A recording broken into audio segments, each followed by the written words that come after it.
Melissa Kerner, and you're watching BB50 TV, the place to be to get the guidance, support, and tools you need to make the second phase of your life the best years of your life. Did you know that it's estimated that 20 million Americans have some form of thyroid disease, and up to 60% of those with thyroid disease don't know they have it?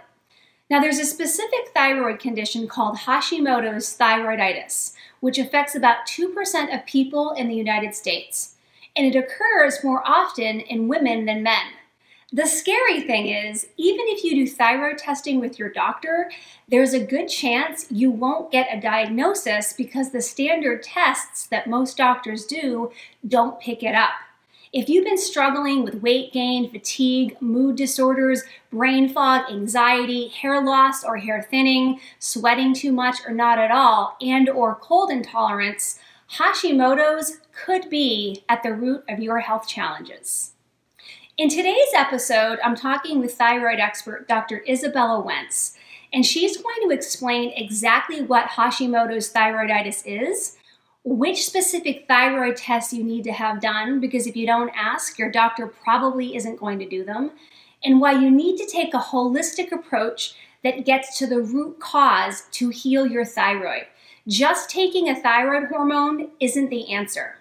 Plus, you'll discover the key nutrients and the essential diet and lifestyle changes you need to make to reverse thyroid symptoms. Dr. Izabella Wentz is an internationally acclaimed thyroid specialist and licensed pharmacist who has dedicated her career to addressing the root causes of autoimmune thyroid disease after being diagnosed with Hashimoto's thyroiditis in 2009.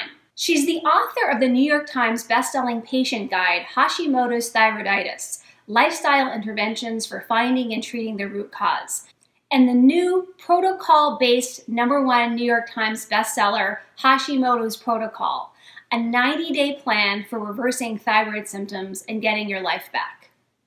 As a patient advocate, researcher, clinician, and educator, Dr. Wentz is committed to raising awareness on how to overcome autoimmune thyroid disease through the Thyroid Secret documentary series, the Hashimoto's Institute practitioner training, and her international consulting and speaking services offered to both patients and healthcare professionals. So, Dr. Izabella, thank you so much for joining us today. I'm excited to have you here. Thank you so much for having me, Melissa. I'm so excited to be here with you. Yeah, as you and I were talking right before my intro there, I was telling you that a lot of the women in the Better Beyond 50 community are really frustrated. Many of them have a Hashimoto's diagnosis. Many of them, I suspect, have Hashimoto's, but they don't know they have it. Nonetheless, they have all these symptoms and they're really frustrated. And, the women in our community want a natural approach. What can I do diet-wise? What can I do lifestyle-wise? So our audience is really motivated to make a lifestyle change. So, your approach is really perfect for our community. So I'm really excited to kind of dig in. I read your book. It's amazing, super comprehensive, but very simple, which is what I love about it, because sometimes you can get so technical that people are just like, please just tell me exactly what to do. I don't need to know all the science. It's some people, want to know that, and you have some of that in there, but just give me the plan. So let's dig right in here. These are questions that I actually asked. I surveyed our community and I said, what do you want to know? And these are the very questions that they want to know. So the first thing is, can we just make sure that anyone listening understands what exactly is Hashimoto's? And then how do you know if you have it? What are some of the signs to sort of be looking for? So Hashimoto's is an autoimmune condition that happens to affect the thyroid glands. In Hashimoto's, the thyroid gland becomes the target of the immune system, and the immune system starts to recognize the thyroid gland as a foreign invader, much like it would a bacteria or a virus, and eventually this leads to an underactive thyroid or hypothyroidism. There are 5 stages to Hashimoto's. In the very first stage, we just have the genetic predisposition, so for all intents and purposes, we don't have the condition.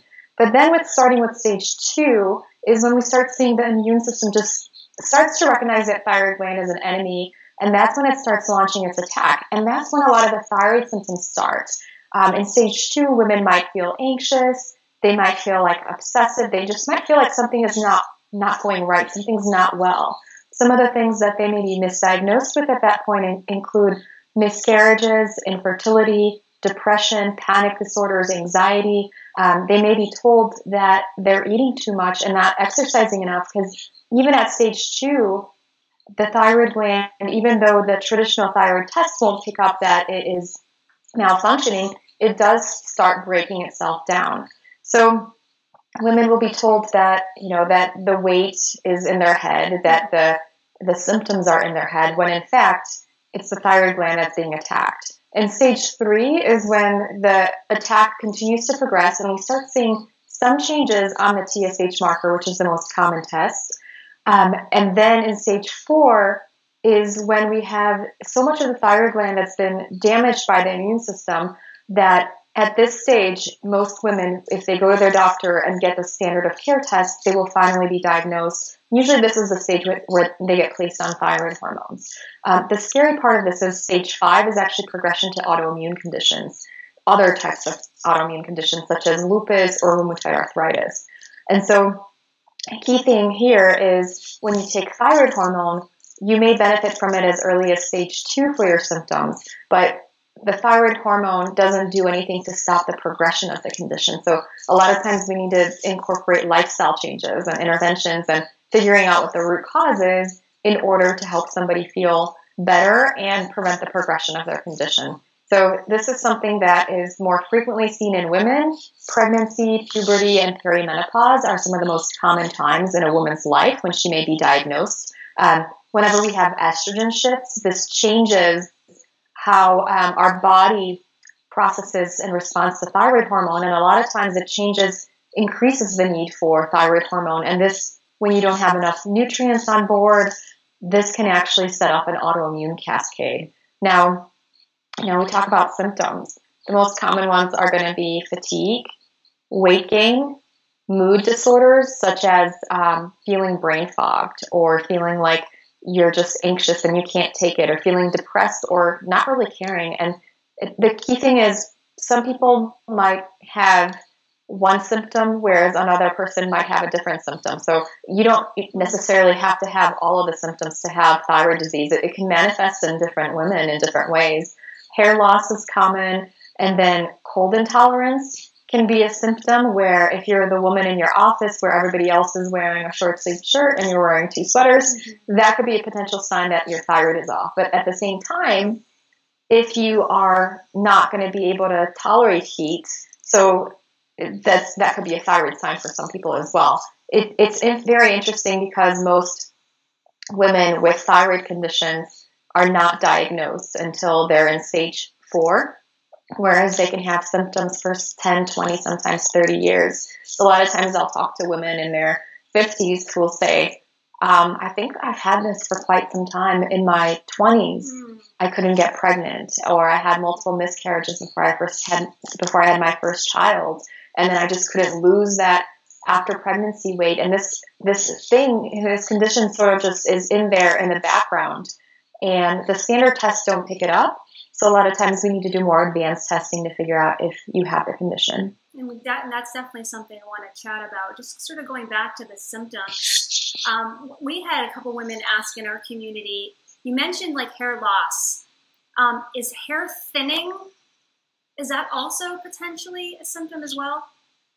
Yeah, so hair thinning can definitely be a symptom, as well as hair that's becoming more difficult to manage, hair that's becoming more difficult to brush, like when you're brushing your hair and all of a sudden it's tangled.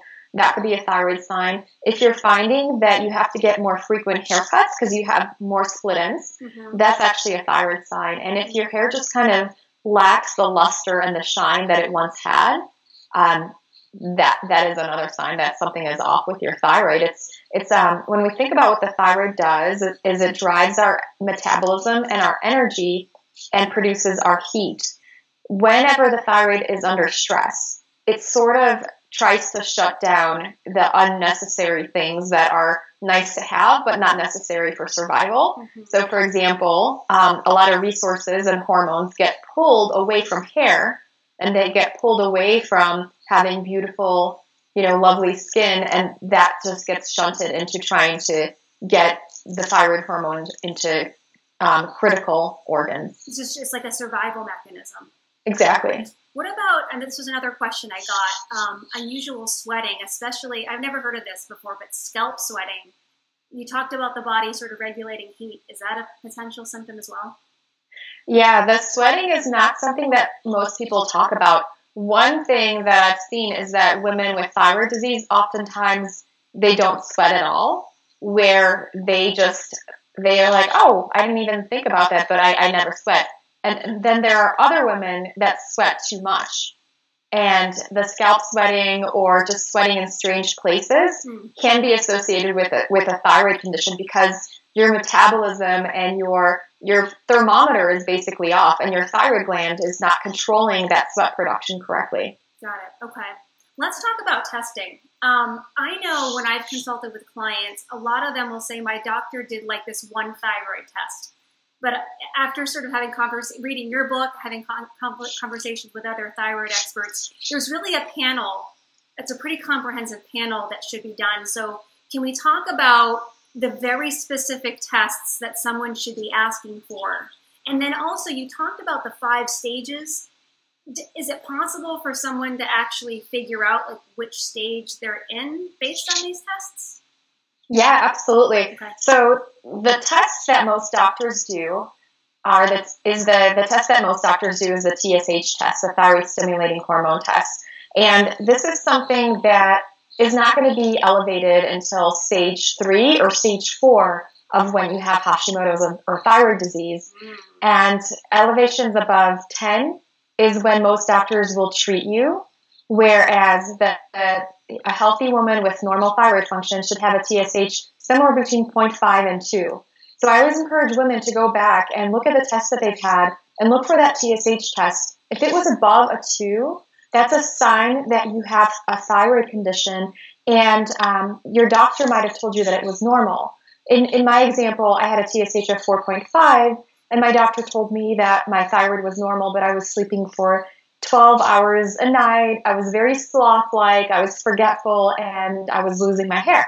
Now, with the other thyroid labs, one of the key tests that I recommend for everybody to get is thyroid antibody tests. Now, thyroid antibodies are thyroid peroxidase antibodies. You could abbreviate that as TPO antibodies, and then thyroid globulin antibodies, TG antibodies. And these antibodies are going to be elevated for decades before there's a change in TSH, and you can find them as early as stage 2. So when you have these antibodies, this is the perfect time to start doing something and start changing up your routine and really getting into the lifestyle changes so that you could prevent all of these potentially worsening symptoms and that you reverse the symptoms you have now and prevent further damage of your thyroid gland.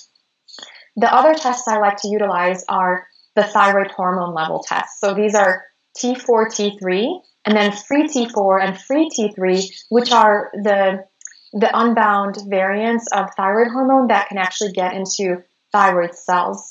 Now, these tests are going to be telling us exactly what's happening within the thyroid gland and how much hormone it's actually producing.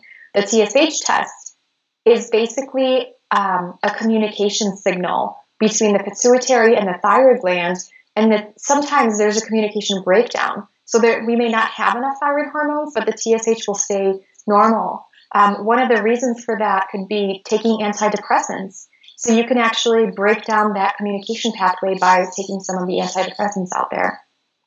Now, with T3 and T4, these tests are going to be elevated, or these tests are going to be altered in stage 4 of Hashimoto's. In stage 3, we might see a slight increase of TSH above 2. So based on your lab tests, in stage 2, you would have thyroid antibodies. Not everybody is positive for them, though, so that's something to keep in mind. 80% of people have them, but there's about 20% of people that don't. So just because you don't have antibodies doesn't mean you don't have Hashimoto's. You need to look at your symptoms and potentially an ultrasound. In stage 3, we have the thyroid antibodies, and then we have a TSH above 2. In stage 4, we have thyroid antibodies, a TSH above 10, and then we have the thyroid hormones free T3 and free T4 that are going to be testing as low. And at this stage, a lot of the thyroid gland has been damaged, so it's no longer able to compensate on its own, and it's really important to get on thyroid hormones at that stage for sure. Gotcha. Okay. Yeah, so you really do need the full gamut of testing, because if you just do the one, you can get a false negative, really. Oh, everything looks fine. So we need to sort of be looking at the whole picture. Right. I've seen that time and time again, and women in my family and women from all around the world, they have these really significant symptoms, and they're told to get on antidepressants, and they're given all this horrific advice, and yet it's their thyroid all along. What do you recommend to someone who says, I asked my doctor and they only want to do like the T4. They don't want to do the full gamut. And a lot of times, I know you talk about this in your book, they're not covered by insurance companies. So sometimes, someone may not be willing to pay for it out of pocket, or, maybe they can't afford it. How do you sort of tackle those issues? So the tests should actually be covered by insurance, but doctors are told to save money and not to order the advanced panel. They're told to order the TSH panel first, and then if that is elevated, then they order more an advanced panel, which kind of seems backwards, because that's like the last thing that becomes affected. The antibodies are affected for many, many years beforehand. And so one of the things that people can do is ask their doctor and say they have a family history of autoimmune disease, and that they would like to be tested for thyroid antibodies, and that they would like to have a more comprehensive panel done. And then if the doctor still refuses, they could say, can you write it in my chart that you're refusing this order? And a lot of times, that kind of gives the doctor a little bit more perspective, and the patient a little bit more power. You can also self-order the lab tests. They're under $100 if you pay out of pocket.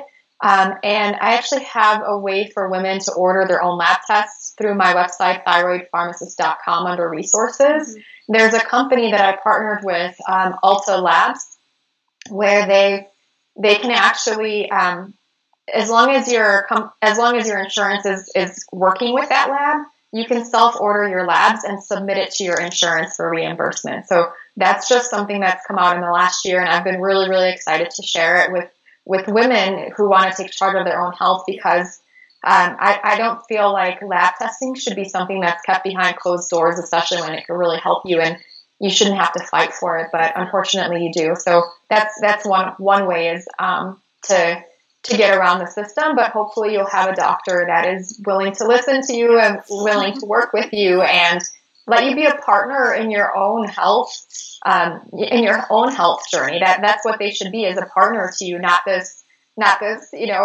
overlord, for lack of a better word, right? Right. Yeah. Unfortunately, not everyone sort of gets that support. So it's good to know that if someone sort of needs to take that initiative, there's an opportunity to kind of do that on their own. Just a quick question about the lab testing. How does someone interpret the results on their own if they were to go order through your website?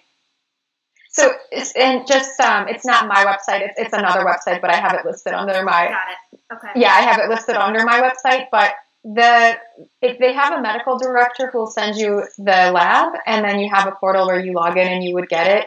And then I always recommend for women to go and, discuss the results with their doctors. The medical director will also, write up if something is elevated or whatnot. But for me, it's really important for women to be educated about their own bodies and their own health conditions, because from my experience, I've spent most of my career as a pharmacist in public health. It's the patients that are empowered and knowledgeable that have the best outcomes. And so it's always really helpful to get those lab tests in your hands, whether you order them yourself or whether your doctor orders them, and then go through the test yourself. And you should know what the reference ranges should be. So you should know that your TSH should be somewhere between 0.5 and 2, that your free T3 and free T4 should be in the upper half of the reference range, and your thyroid antibodies should be under 35.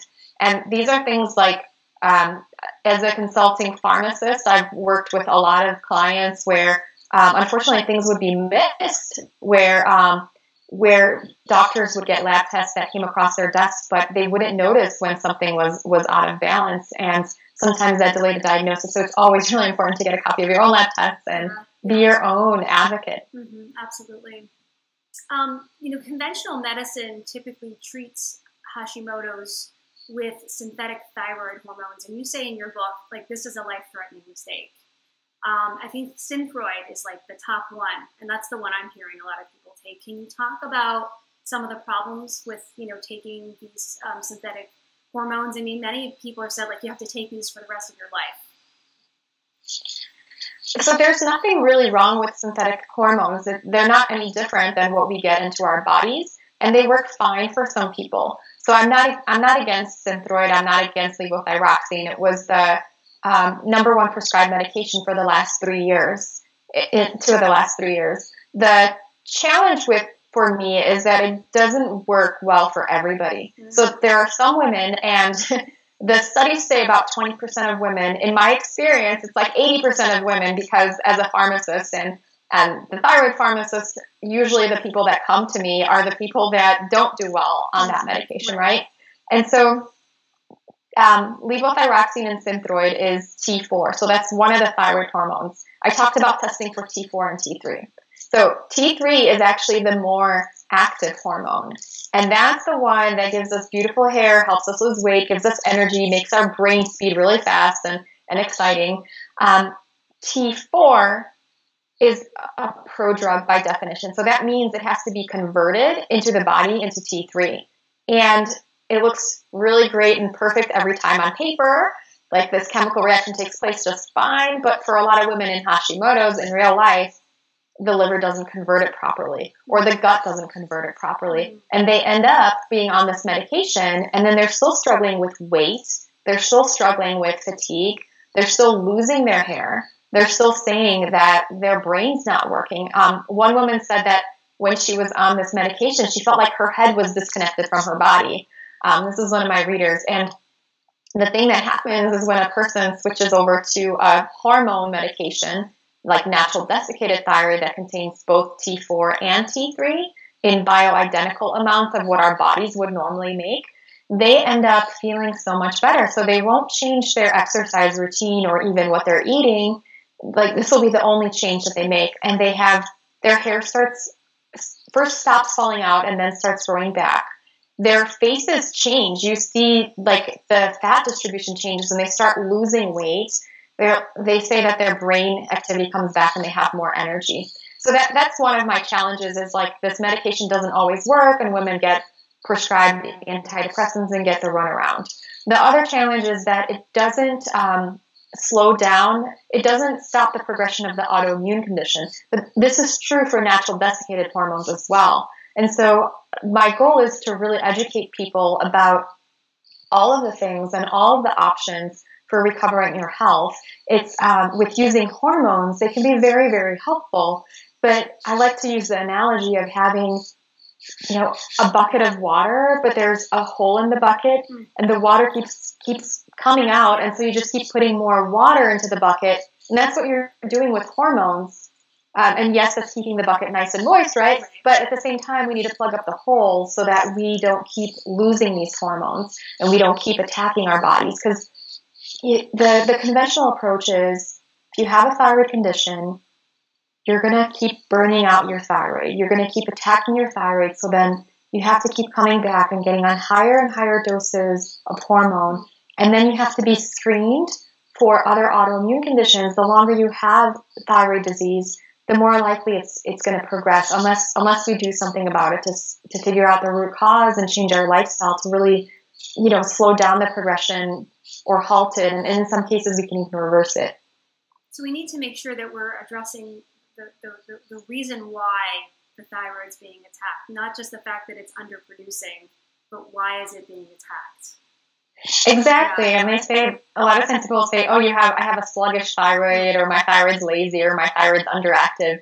That's not true. Your thyroid your little thyroid is trying so hard to put out all these hormones, but it's under attack by the immune system. So it's not lazy. Yeah, it's working hard. We need to help it out. Attacked. Yeah.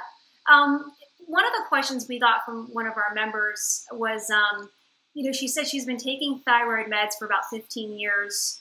Her thyroid is now considered, in the normal range, but she said she's still struggling with her weight. And she's like, I think I'm eating pretty healthy. Could it be that she's just not taking the right medication? That's one of the first things I actually ask whenever I have a person who is struggling with their weight.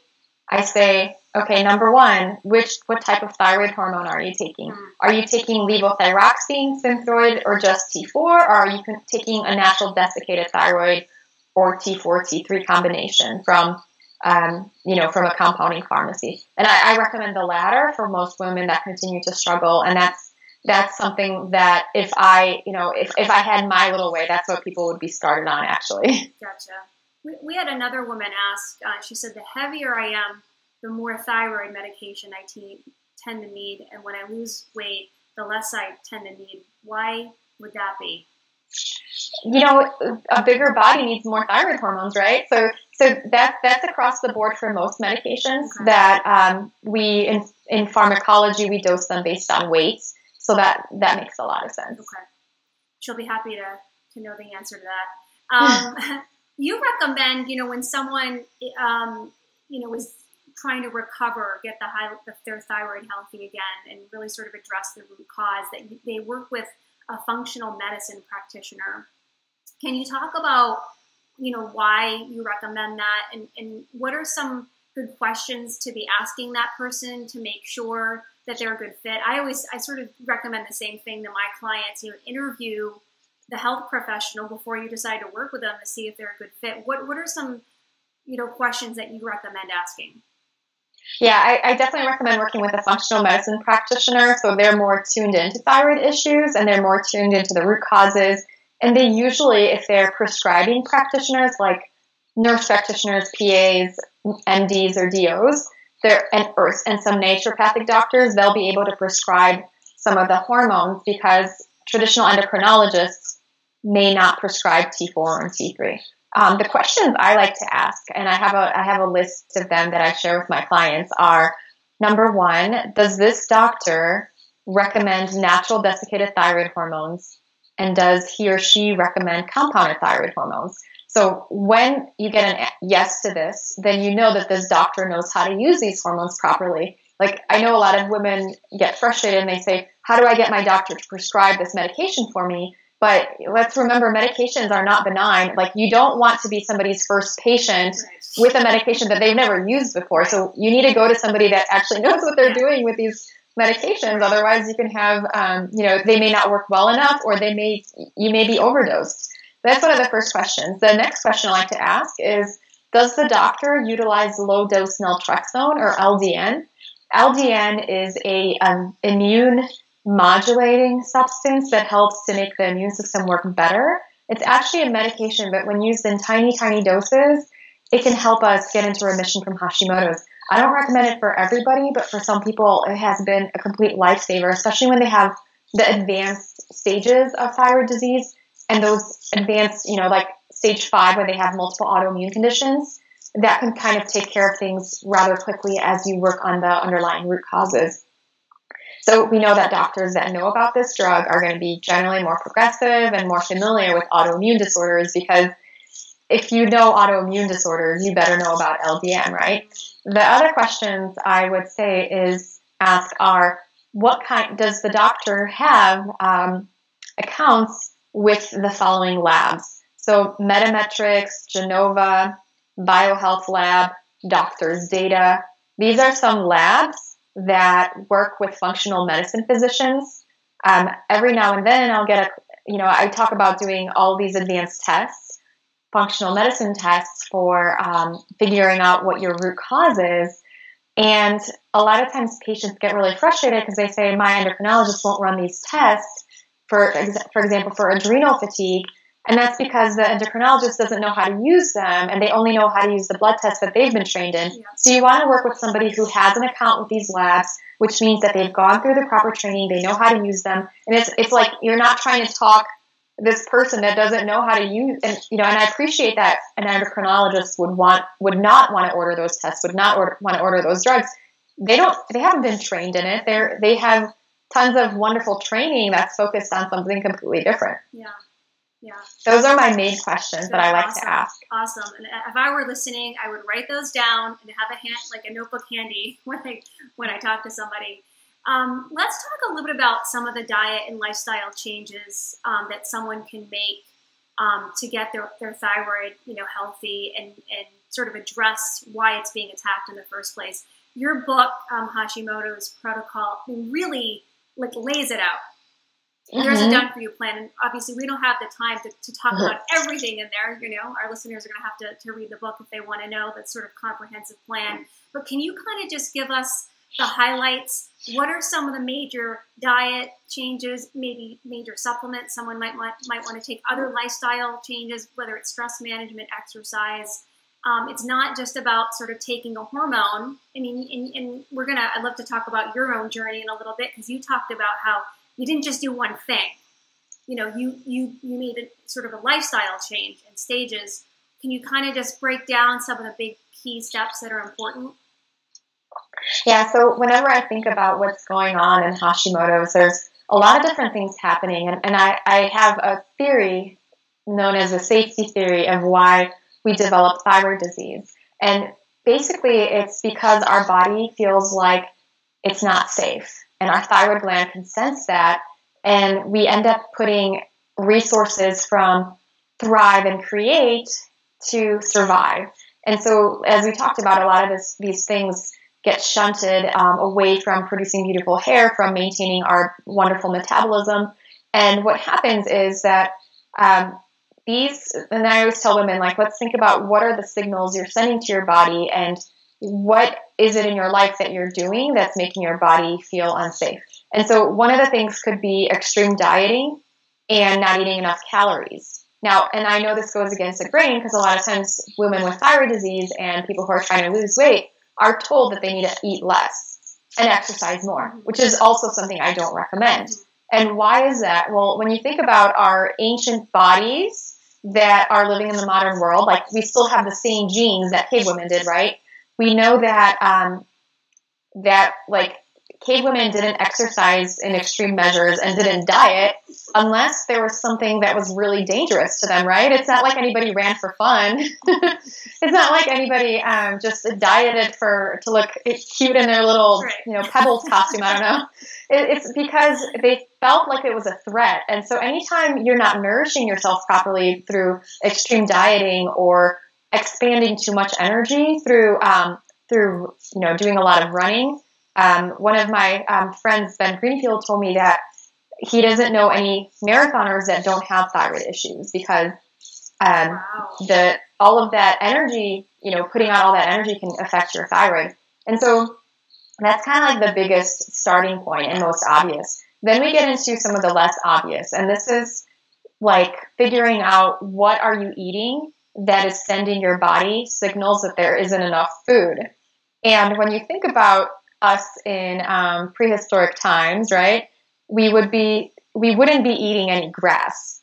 And so humans just didn't evolve to eat grass. We're not cows, right? And so we end up through food processing, we end up eating all these things that we normally would not have recognized as edible. So gluten found in wheat products, all of our breads and cupcakes. This is not something that our bodies necessarily know how to eat. And whenever we're eating a diet of that sends a signal that we're not safe and that we don't have enough food. The other issue is with food processing. So we know that processed foods don't have as much nutrition in them. And so we want to essentially adopt a diet that's gluten-free to begin with, just as a minimal, and then also look at getting a diet that's nutrient-dense. So, and empty of processed food. So a lot of times what I recommend is doing a diet like the gluten-free, dairy-free, soy-free diet, or the paleo diet as a starting point for women. And the miracle stories that happen with that diet are amazing. Just to give you a bit of a comparison, I did a study of 2,232 women in 2015, and asked, or I'm sorry, readers, there was like 5% men, so just to be accurate. And I asked them, what were the most helpful interventions for Hashimoto's? And 88% of them said they felt significantly better gluten-free, even when they didn't have celiac disease. Mm-hmm. And as far as how much that helped, the gluten-free diet helped people more in terms of more energy, losing weight, and getting their brain function back than even thyroid hormones did. Wow. So it's like the gluten-free diet can be more effective for thyroid symptoms than thyroid hormones. Wow. And it can also be, it can also help to get a person into remission. So for some people, just going gluten-free will get them into complete remission. Some people may need to dig deeper. And so some of the deeper things might be the foods we talked about, and then we also get into nutrients. So selenium, thiamine, vitamin D are very, very important. I recommend testing for vitamin D. Thiamine and selenium can be taken, on your own without necessarily testing for anything, because there aren't super accurate tests for those nutrients anyway. And then we're looking at getting a person on B vitamins. We're testing ferritin. So ferritin is an iron storage protein that can become depleted in some cases, and that can be responsible for people who continue to struggle with hair loss. That's usually as a starting point for me for women with Hashimoto's. One of our members had asked about a vegan or vegetarian diet and if that can be harmful on the thyroid. Can you just comment on that? Yeah, I've actually seen that to be harmful on the thyroid gland. So I've seen that quite a few different times where we've had people who were vegan or vegetarian, and we worked to change their diet around. And that was really the only thing we did. We had them go paleo, and they were able to get themselves into remission. The theory behind why that might be is, actually, there's not a really good theory, but it seems like animal proteins play an important role. We don't really know why. Potentially, glutamine within animal protein, potentially B12, although those things can be supplemented. It seems, just in my experience, that it's much, much easier to feel better when you have a thyroid condition and get into remission if you're eating meat. Can a vegan vegetarian diet be a trigger? Unfortunately, I have seen that to be a trigger. I've seen that to be a trigger for irritable bowel syndrome, and I've seen that to be a trigger for Hashimoto's. And in many cases, irritable bowel syndrome is one of the initiating factors or one of the early signs that a person might have an autoimmune disorder. Yeah, so I've definitely seen that as a potential trigger. What if someone is pretty adamant about not eating meat or not eating sort of any animal products? What advice could you share with that person? In that case, what I would recommend is making sure you get plenty of B12, and then you either get the methylcobalamin or hydroxycobalamin version, depending on your genetic profile. In some cases, some people might tolerate one better than the other, because that's going to be deficient in a vegan diet. I would encourage you to also go gluten-free. I know that's going to be more challenging with a vegan diet. And then I would encourage you to do supplements of L-glutamine, getting that into your system. It really does pose a challenge with vegans, because my concern is, I want people to listen to their bodies and not necessarily to a dietary theory. Mm-hmm. And you want to do what's best for you. And I really love and appreciate the compassion people have for animals, but at the same time, the compassion has to start with you. And if your body if you have Hashimoto's, if you're sick, it's a message that your body's trying to send you. It's telling you that it needs something, and that could be, meat. Right. Your case. I encourage people to be open-minded and really work to get in touch in communication with their bodies, so that they feed their bodies the way their bodies need to be fed. Mm-hmm. I like that. Just listen to the body, because it tells you what you need. You've said, in your book, there's no cure for Hashimoto's, but we can go into remission. And a lot of times people can go off their medication. We had a lot of people, when I was communicating with the Better Being at 50 community that I was going to be interviewing, I had so many people asking, is it possible to get off my meds? Is it possible to cure this? So you say there is no cure, but we can go into remission. Can you talk about the possibilities of going off medication, and then what does remission look like? Yeah, of course. And so we talked about the 5 stages of Hashimoto's, right? Mm-hmm. And so the first stage is actually just having the genetic predisposition. Based on studies done with children who are exposed to Chernobyl, I would say 80% of us have that genetic predisposition to have Hashimoto's. So no, we can't change our genes, right? So if we're exposed to the strong enough triggers, like in the case of Chernobyl, where 80% of people ended up with Hashimoto's within a certain radius when they were a certain age, then we're going to induce it. Now, what we can do is we can get rid of all of our symptoms with the current information we have now, and all with the current technology and the interventions, we can get rid of all of our symptoms. The next thing I recommend, and sometimes part of symptom management might be utilizing thyroid hormones. I don't think there's anything wrong with using hormones and giving your body the support that it needs. I feel like an integrative approach is the most compassionate and loving thing you can do for yourself, right? The other part of it is once you address your symptoms, you should start looking at addressing your root causes and your triggers. So figuring out what triggered your condition. One example might be an infection. So there's an infection known as H. pylori. It's associated with ulcers in the stomach.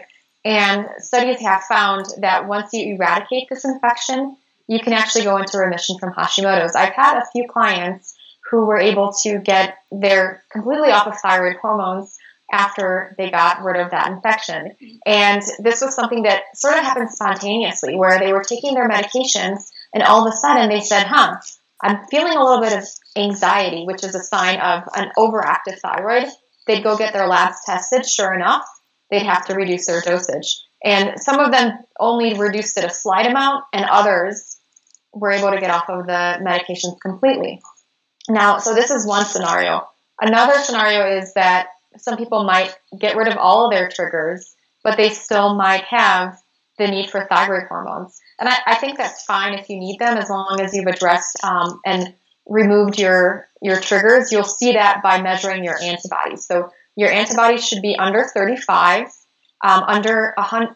So your antibodies under 100 is considered in remission. For me, I would consider anybody, if your antibodies are greatly reduced. So let's say if you started off with 5,000 in your antibodies, I'll be happy when they're in 500, right? Yeah. But if you started off with 500, I want them under 50. So it's kind of relative. I don't think there's a specific number, but for a person with depending the ranges, but generally less than 100 is when I start being happy, because the higher the antibody numbers, the more aggressive.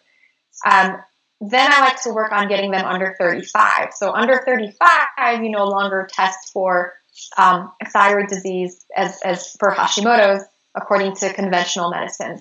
Now, going a little bit deeper with functional medicine, we want the thyroid antibodies between 0 and 1. So it's sort of like you keep working, and you might want to keep, it's a journey with many stops along the way. And then there's also interventions that people can do to regenerate thyroid tissue. So in some people, it comes back spontaneously. In other people, we might need to take on further interventions. One of the most helpful things that's been well studied is applying cold laser therapy to the thyroid gland. So it's known as low-level laser therapy, and 10 sessions over the course of 5 weeks helped 50% of people with Hashimoto's get off of their thyroid meds completely. The other half were able to reduce their dosage. And this is something that, if you have a thyroid gland that's constantly under attack, then that therapy will only do so much, and it'll only last for about 9 months to a year.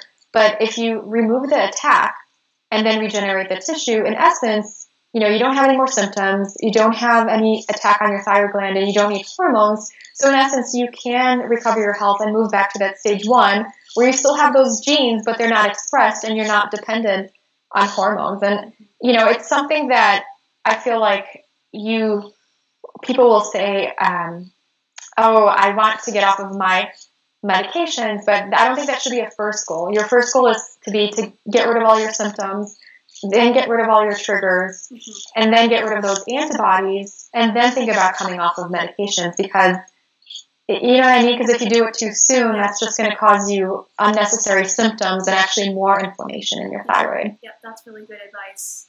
What would you say, like, are the biggest, maybe the 3 biggest keys to being successful in healing?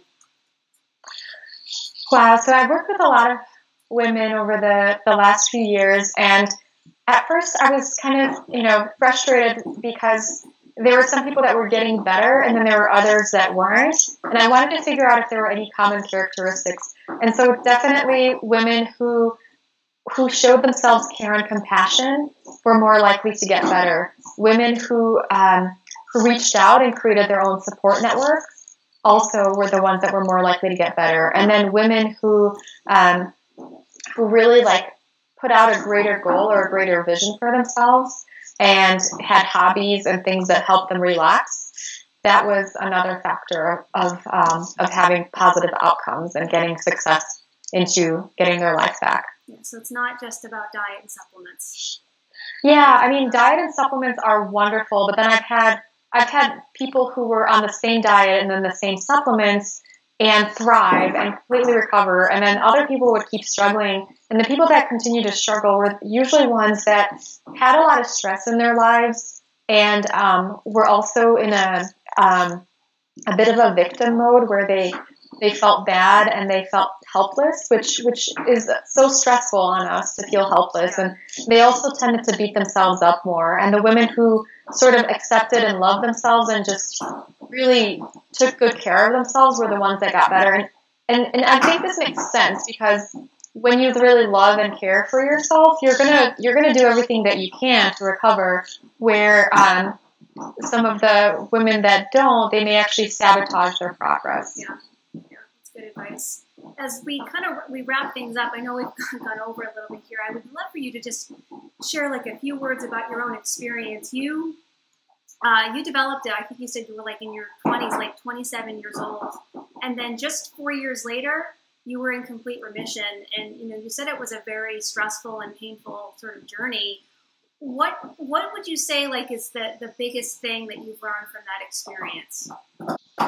So, wow, I learned so much from my journey. I started off being a bright-eyed and bushy-tailed 18-year-old, and all of a sudden I saw a huge decline in my health, being exhausted, sleeping for 12, 13 hours, missing exams. And that continued on until I was finally diagnosed almost a decade ago. And through the process, I really learned how to be in communication and in touch with my own body.